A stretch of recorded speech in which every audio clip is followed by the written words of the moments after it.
What's up, guys and gals? It's Griever back here, bringing you guys Ayakashi Triangle, chapter number 40 review. And my initial thoughts are, meh.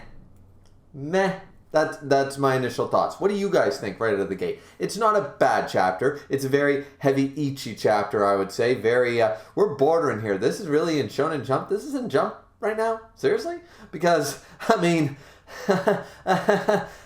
there's something about a whale coming out of the ocean sort of thing going on here. But either way, outside of that little bit, I was a little disappointed, I think, because this is a very just a slice of life chapter. This is a very comedy chapter. And I guess I expected a little more once we hit chapter 40. Once again, I'm my own worst enemy. I'm my own hypocrite. Because if you guys don't know this, last year, I think it was last year, I released, or it was early this year, I released a video discussion about milestone chapters in manga. So you can go check that out. But to summarize is that we as manga readers always expect everything divisible by 10 to be important. That seems to be the case. Not so much with divisible by 10, but definitely divisible by 100. We think chapter 100, chapter 200, chapter 500, chapter 1000 are all going to be significant, wow, 11 out of 10 chapters, regardless what type of series you read. As I proved in that video, not exactly the case, not exactly a thing. But we seem to expect it. And I'm my own worst enemy here because I thought, all right, chapter 40. We're 40 chapters in. Maybe something significant. Chapter 40. And it was just another chapter. So maybe I sort of set myself up a little bit for fail there. But with such great chapters this week in other series in Jump, it's sort of hard to be like that upset about it. Because it wasn't a bad chapter by any stretch. It was just a very comedy meets, R-rated fun. So basically what this chapter goes on to show us is where Roka basically ended up. Roka is still with the mirror Ayakashi Unga. And they are actually going to start living with Garaku, who of course maintains a human form. He's very famous. He's got a house, he's got a studio, and if anybody asks, that's his niece. So, and in this chapter I was like, well, wait a minute now. Like Shirogane and stuff, like a lot of Ayakashi, they're not seen by humans, so what does that matter? She apparently took on sort of, it reminds me a little Bleach-esque here, but she's another one who now has a human body, a human form that she's exuding. She doesn't have all the snow stuff, the ice princess get up on anymore, but she does have a physical form now that can be seen by everybody. So the story is that Garaku adopted or took in his niece for a time, and so it's an easy cover story. And now Roka, who's sort of lost and not really sure, does she want to go back to Russia? Does she want to stay here? She's not really sure, and we don't really delve into that, so she's just going to stay with Garaku in the meantime, sort of try to adapt better here, right?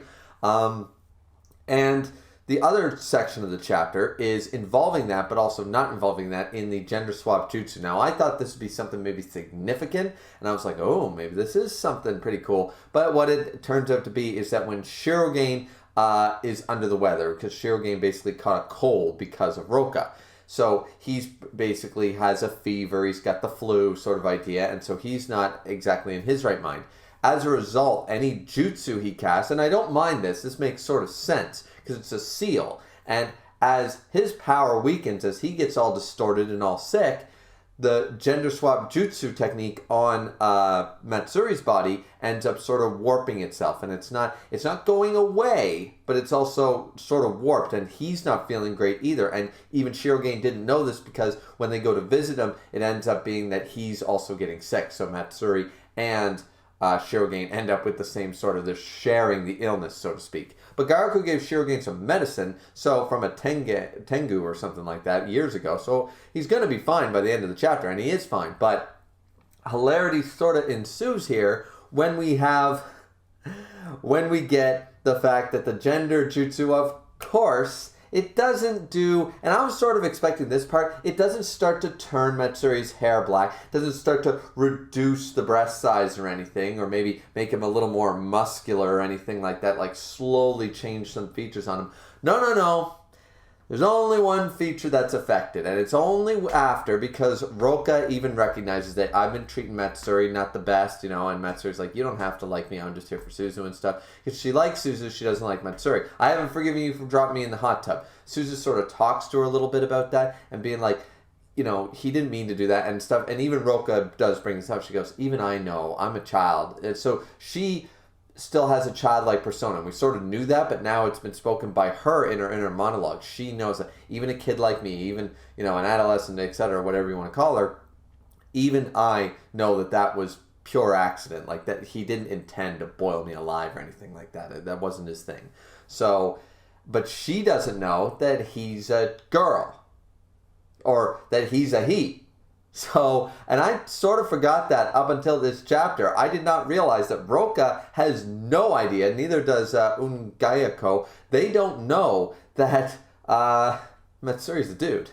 So, hilarity is about to ensue. And as I said, because we've seen it before when the jutsu sort of went away, we saw the breasts sort of reduce and his hair tips started to turn black, or his hair started to get shorter. Like, we saw the signs that this was happening. I think it was... I think it was when Riko, or whatever her name is, when she tried to play around with the abilities or whatever, with her inventions. But either way, forget what her name is right offhand. But either way, what happens here, as I said, I've stalled long enough. You guys know what happens. You guys know.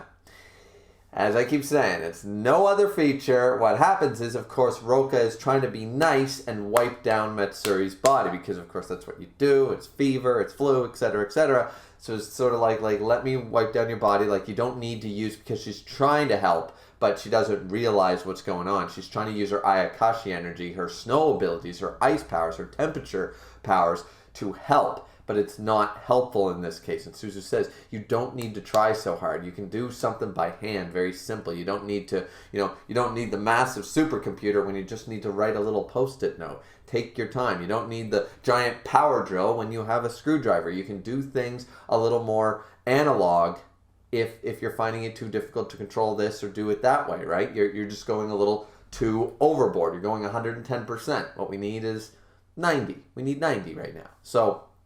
what in like the movie Hitch, like the whole come 90% of the way and then hold, and then they come the other 10. I've never don't really like whatever with that, but apparently that's a thing and that's a rule to follow, and I've heard it in more than just the movie Hitch with Will Smith and Kevin James. So maybe that's the thing. I don't know, but either way, I'm getting off topic there. So she tries to do this, tries to be nice, and then boom, of course, what ends up happening is that Matsuri can feel it.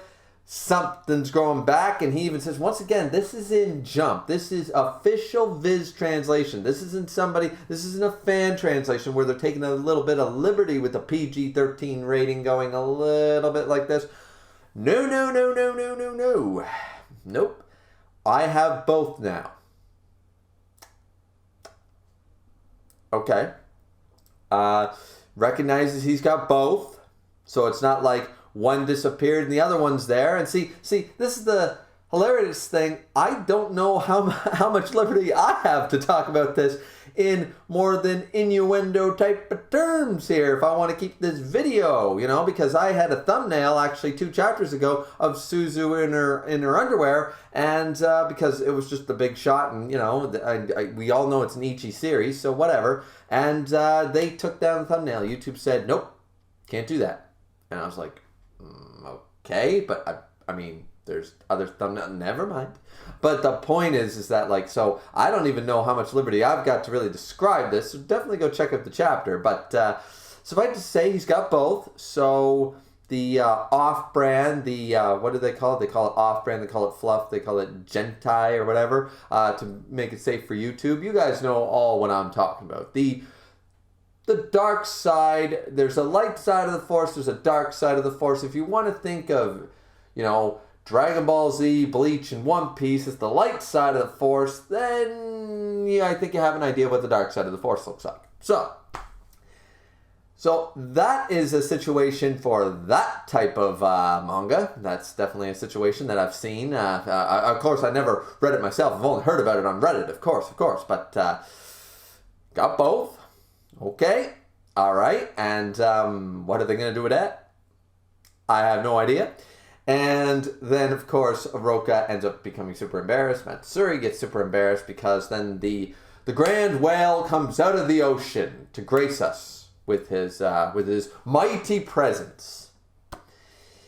Yep, I can't believe I'm still keeping a straight face describing this. And then the end part is, you think it ends there. Because now Garaku comes home, everybody's been traumatized, right? Matsuri's traumatized, Shirogene's traumatized, Roka's traumatized, all this fun jazz. And it apparently goes down, it goes away because now they're feeling, because the gender swap jutsu is more permanently in place, so things aren't getting mixed up in that way. And then it doesn't end there. It's like, I saw it. She saw the whale. And Suzu's thought is, I would have liked to see it.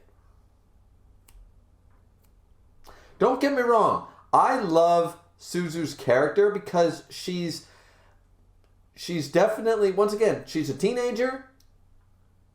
I mean, it's not just guys that sort of get in that headspace of, we were all teenagers at one point. I mean, I've been 35 for 40 years, but that's not the point. The point is that it's much more realistic that she would have these sort of thoughts and, that kind of idea. So I don't mind the inclusion of the realism of being a teenager, especially thinking about she's in love with Matsuri, and I mean, she's got feelings for him and stuff. And of course, this has the ECCHI element, so there's going to be the other L word, the beautiful, the lust is going to be involved. One of the 7 deadly sins. And yeah, so I just find it, like, once again, I like the chapter. I think it's more realistic in given that situation. I mean, realism as far as the gender swap jutsu and having both goes, but the realism of their thought processes is fine. I'm just amazed that Shonen Jump's getting away with this. I can't believe that they're allowing this stuff official translated like this.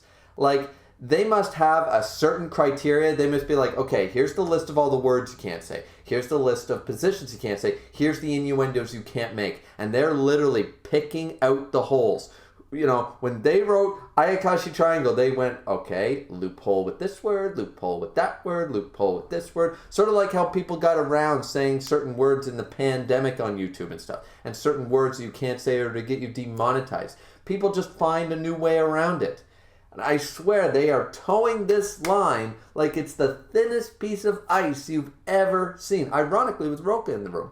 It's the thinnest ice Roka could produce. You wouldn't even know it's ice. You'd think it was a mirror. That's how thin this ice is that they're treading, because I've read, like, mature manga. I've read, 18 plus manga. I've read PG-13 manga. I've read G-rated manga. I've read, seinen, shonen, shogo. I've read a lot of demographics. I've read a lot of mangas. So I have a wide spectrum, which is fine, and this doesn't bother me. It's just like it's unexpected coming out of Viz, especially in this day and age. So I just find it, So anyway, I don't want this to be a 20-minute review, 25 minutes, but because we already reviewed the chapter, I'm just really. Do you guys think I'm crazy here? Like, is this like, what are you talking about? I mean, it's ECCHI, they know it, and you don't have to read it if it's Viz. I mean, like, that's my argument for a lot of things, but hell, I mean, YouTube and Twitch is more censored than this damn manga. So I'm just a little curious on, are they towing that line perfectly? Are they getting in trouble? Are they not? I have no idea, but either way, I mean, it's accurate and I like the chapter, but I'm a little shocked. Shocked is a good word. Shocked. So either way, what did you guys think of the chapter? As I said, I was a little disappointed that nothing really major happened. It was just another slice of life comedy chapter. But nowadays, that's what we have to just come to expect. So it's fine, dandy. What do you guys think? Like, comment, and subscribe as always. It's always very much appreciated. And don't forget to drink responsibly as always. We'll see you back here next time for chapter 41. Thanks guys for watching. See ya.